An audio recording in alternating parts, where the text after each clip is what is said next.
Hello everyone, I am Lakshmi Sharma. आज हम भारतीय संविधान के संक्षिप्त इतिहास के बारे में पढ़ेंगे। उससे देखिए हम आज पढ़ेंगे 1919 का भारत शासन अधिनियम। इससे पहले के जो अधिनियम है हमने वो पिछली वीडियो में पढ़ लिए हैं। आज का हमारा टॉपिक है 1919 से स्टार्ट होगा। 1919 में का भारत शासन अधिनियम, इसमें मॉन्टेग्यू चेम्सफोर्ड सुधार इस अधिनियम की मुख्य विशेषताएं हैं। नंबर 1, केंद्र में द्विसदनात्मक विधायिका की स्थापना की गई। जो इस अधिनियम के अनुसार यानी इस अधिनियम की जो विशेषता है उसमें सबसे पहले विशेषता ये है कि इसके द्वारा केंद्र में द्विसदनात्मक विधायिका की स्थापना की गई। प्रथम राज्य परिषद तथा दूसरी केंद्रीय विधानसभा। राज्य परिषद की सदस्यों की संख्या 60 थी, जिसमें 34 निर्वाचित होते थे और उनका कार्यकाल 5 वर्षों का होता था। केंद्रीय विधानसभा के सदस्यों की संख्या 144 थी, जिनमें 104 निर्वाचित तथा 40 मनोनीत होते थे। इनका कार्यकाल 3 वर्षों का था। दोनों सदनों के अधिकार समान थे। इनमें सिर्फ एक अंतर था कि बजट पर स्वीकृति प्रदान करने का अधिकार निचले सदन को था। प्रांतों में द्वैध शासन प्रणाली का प्रवर्तन किया गया। प्रांतों में द्वैध शासन के जनक लियोन्स कार्टियस थे। और इसकी तीसरी विशेषता है, इस योजना के अनुसार प्रांतीय विषयों को 2 उपवर्गों में विभाजित किया गया: आरक्षित तथा हस्तांतरित या आंतरिक। नेक्स्ट है हमारा आरक्षित विषय। ये आरक्षित विषय क्या होता है? वित्त, भूमि, कर, अकाल सहायता, न्याय, पुलिस, पेंशन, आपराधिक जनजातियां, छापाखाना, समाचार पत्र, सिंचाई, जलमार्ग, खान, कारखाना, बिजली, गैस, बॉयलर, श्रमिक कल्याण, औद्योगिक विवाद, मोटर गाड़ियां, छोटे बंदरगाह और सार्वजनिक सेवाएं आदि। और हस्तांतरित विषय क्या होता है? शिक्षा, पुस्तकालय, संग्रहालय, स्थानीय स्वायत्त शासन, चिकित्सा सहायता, सार्वजनिक निर्माण विभाग, आबकारी उद्योग, तौल तथा माप, सार्वजनिक मनोरंजन पर नियंत्रण, धार्मिक तथा अग्रहार दान आदि। और इस पे एक नोट है, इम्पोर्टेंस नोट। आरक्षित विषयों का प्रशासन गवर्नर और उसकी कार्यकारी परिषद के माध्यम से किया जाता था। जो आरक्षित विषयों का प्रशासन गवर्नर और उसकी कार्यकारी परिषद के माध्यम से किया जाता था, जबकि हस्तांतरित विषयों का प्रशासन गवर्नर द्वारा विधान परिषद के प्रति उत्तरदायी मंत्रियों की सहायता से किया जाता था। इस द्वैध शासन प्रणाली को 1935 के एक्ट के द्वारा समाप्त कर दिया गया था। नेक्स्ट इसकी जो विशेषता है, भारत सचिव को अधिकार दिया गया कि वह भारत में महालेखा परीक्षक की नियुक्ति कर सकता है। भारतीय सचिव को यह अधिकार दिया गया कि वह भारत में महालेखा परीक्षक की नियुक्ति कर सकता है। और 5, इस अधिनियम ने भारत में एक लोक सेवा आयोग के गठन का प्रावधान किया। इस अधिनियम ने भारत में लोक सेवा आयोग के गठन का प्रावधान किया।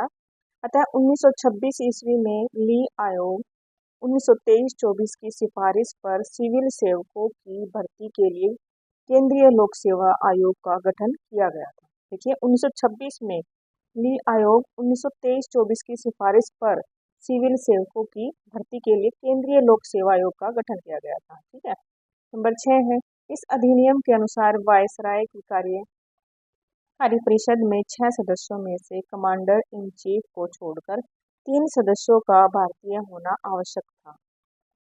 नंबर 7, इसने सांप्रदायिक आधार पर सिखों, भारतीय ईसाइयों, आंग्ल भारतीयों और यूरोपियों के लिए पृथक निर्वाचन के सिद्धांत को विस्तारित कर दिया। और नंबर 8 विशेषता है इसकी, इसमें पहली बार केंद्रीय बजट को राज्यों के बजट से अलग कर दिया गया। किसने किया, कब किया था? इस अधिनियम के द्वारा केंद्रीय बजट और राज्य बजट अलग हुआ था। ये था 1919 का भारत का शासन अधिनियम।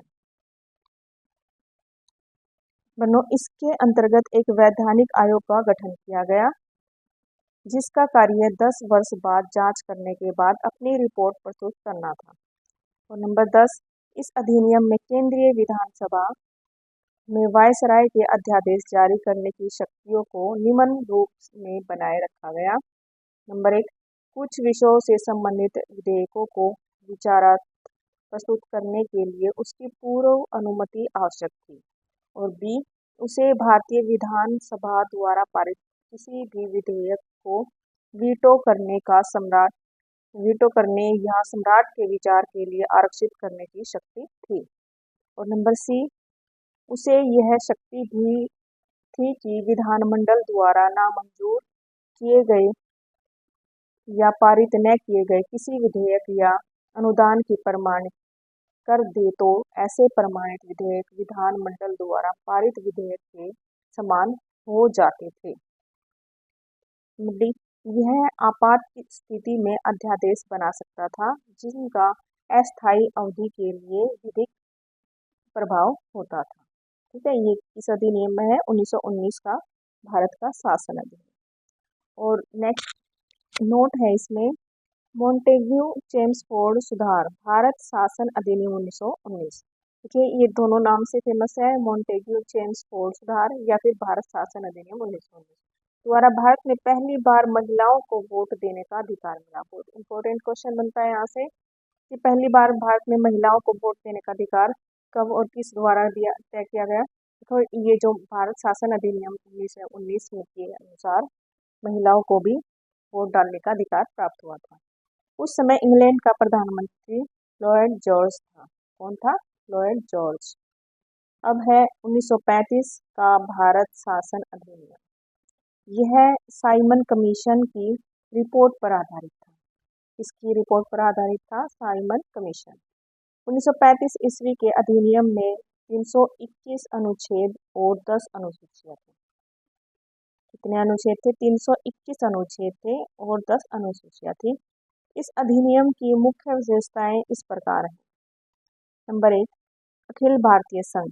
यह संघ 11 ब्रिटिश प्रांतों, 6 चीफ कमिश्नर के क्षेत्रों और उन देशी रियासतों से मिलकर बना था जो स्वेच्छा से संघ में सम्मिलित हों।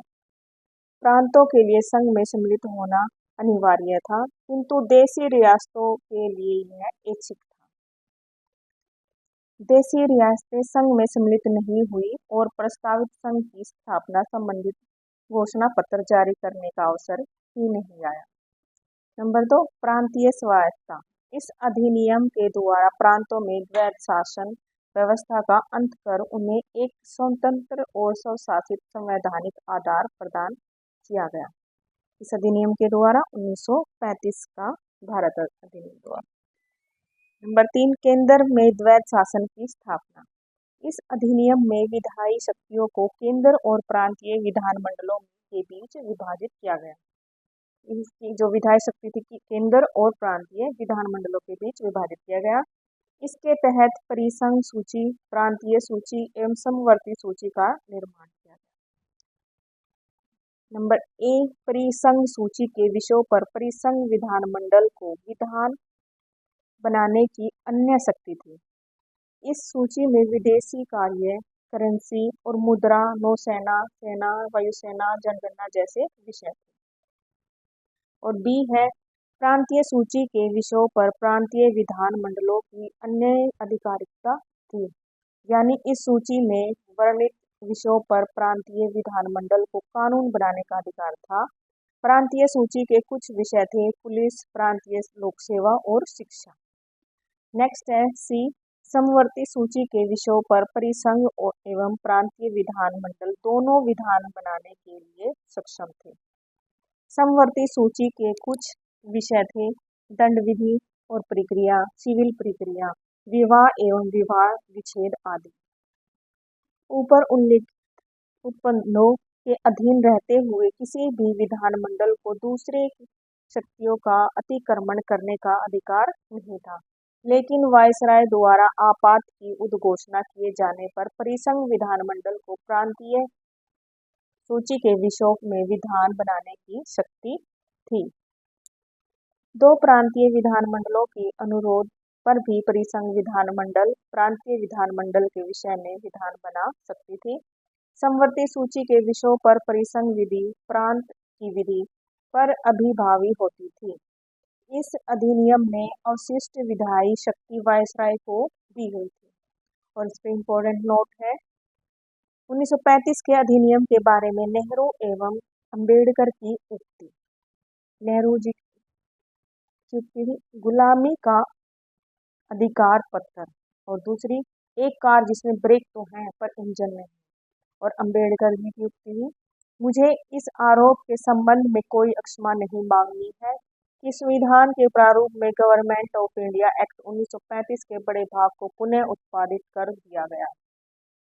ठीक है, अब हमारा नंबर 4 है संघीय न्यायालय की व्यवस्था, जो 1935 के का भारत का शासन अधिनियम है, उसी के अंदर ये विशेषता है। संघीय न्यायालय की व्यवस्था, इसका अधिकार क्षेत्र प्रांतों तथा रियासतों तक विस्तृत था। जो संघीय न्यायालय की व्यवस्था की गई, इसका अधिकार क्षेत्र प्रांतों तथा रियासतों तक विस्तृत था। इस न्यायालय में एक मुख्य न्यायाधीश था, 2 अन्य न्यायाधीशों की व्यवस्था की गई। न्यायालय से संबंधित अंतिम शक्ति प्रीवी कौंसिल लंदन को प्राप्त थी। अब नेक्स्ट है ब्रिटिश संसद की सर्वोच्चता। इसके अंदर ब्रिटिश संसद की सर्वोच्चता थी। इस अधिनियम में किसी भी प्रकार के परिवर्तन का अधिकार ब्रिटिश संसद के पास था। प्रांतीय विधानमंडल और संघीय व्यवस्थापिका इसमें किसी प्रकार का परिवर्तन नहीं कर सकते थे। नंबर 6 है भारत परिषद का अंत। इस अधिनियम के द्वारा भारत परिषद का अंत कर दिया। नंबर 7 सांप्रदायिक निर्वाचन पद्धति का विस्तार। संघीय तथा प्रांतीय व्यवस्थापिकाओं में विभिन्न संप्रदायों को प्रतिनिधित्व देने के लिए सांप्रदायिक निर्वाचन पद्धति को जारी रखा गया और उसका विस्तार दलित जातियों, महिलाओं और मजदूर वर्ग तक किया। नंबर 8 इस अधिनियम में प्रस्तावना का अभाव था। इसके द्वारा बर्मा को भारत से अलग कर दिया गया, अदन को इंग्लैंड के औपनिवेशिक कार्यालय के अधीन कर दिया गया और बरार को मध्य प्रांत में शामिल कर दिया गया। और नंबर 10 है इसकी विशेषता, इसके अंतर्गत देश की मुद्रा और साख पर नियंत्रण के लिए भारतीय रिजर्व बैंक की स्थापना की गई। भारतीय रिजर्व बैंक की स्थापना कब की गई? 1935 में, और ये 1935 का भारत शासन अधिनियम के द्वारा की गई थी। इसलिए की गई थी, इसके अंतर्गत देश की मुद्रा और साख नियंत्रण के लिए भारतीय रिजर्व बैंक की स्थापना की गई थी। नंबर 11 है इसने मताधिकार का विस्तार किया। लगभग 10% जनसंख्या को मत अधिकार मिल गया। नोट, भारत सरकार अधिनियम 1935 के कारण बंबई में सिंध प्रांत का निर्माण हुआ। अब नेक्स्ट अधिनियम है 1947। 1947 का भारतीय स्वतंत्रता अधिनियम। ब्रिटिश संसद में 4 जुलाई 1947 को भारतीय स्वतंत्रता अधिनियम प्रस्तावित किया गया, जो 18 जुलाई 1947 को स्वीकृत हो गया। इस अधिनियम में 20 धाराएं थी। इस अधिनियम के प्रमुख प्रावधान निम्न थे। नंबर 1, दो अधिराज्यों की स्थापना। 15 अगस्त 1947 को भारत एवं पाकिस्तान नामक 2 अधिराज्य बना दिए गए जाएंगे और इनको ब्रिटिश सरकार सत्ता सौंप देगी। सत्ता का उत्तरदायित्व दोनों अधिराज्यों की संविधान सभा को सौंपी जाएगी। नंबर 2, भारत एवं पाकिस्तान दोनों अधिराज्यों में एक एक गवर्नर जनरल होंगे, जिनकी नियुक्ति उनके मंत्रिमंडल की सलाह से की जाएगी। नंबर 3, संविधान सभा का विधानमंडल के रूप में कार्य करना। जब तक संविधान सभाएं संविधान का निर्माण नहीं कर लेती, तब तक ये विधानमंडल के रूप में कार्य करती रहेंगी। भारत मंत्री के पद समाप्त कर दिए जाएंगे।